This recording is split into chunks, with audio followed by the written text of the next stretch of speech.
মুসলমানের বাংলা চলতে চাই না, আমার সোনার বাংলা চলতে চাই না। ইস্কনের কালো হাত ভেঙে দাও, উড়িয়ে দাও, ভেঙে দাও, উড়িয়ে দাও।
এই তন্ময় চিন্ময় কৃষ্ণ দাসের ফাঁসি কার্যকর করুন এবং আইনজীবী সাইফুলের খুনিদের ফাঁসি কার্যকর করুন এবং ইসকনকে সরকারিভাবে নিষিদ্ধ করুন।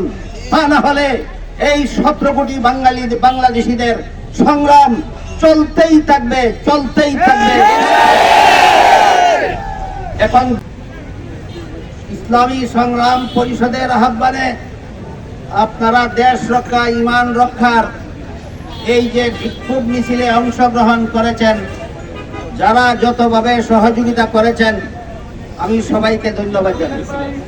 সাথে সাথে বলে দিতে চাই, এই সংগ্রাম আজকে শেষ হলো না, আজকে শুরু হলো।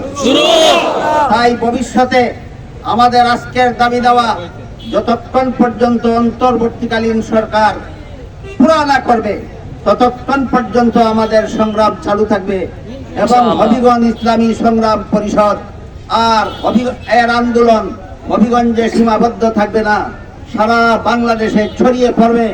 তাই আমি আবারও আমাদের এই বিক্ষোভ মিছিলের পক্ষ থেকে বর্তমান অন্তর্বর্তীকালীন সরকারের কাছে সবিনয় আবেদন জানাই, জনগণের ধৈর্যের বাঁধ ভেঙে দিতে দেবেন না, জনগণকে আইন হাতে তুলে নিতে দেবেন না।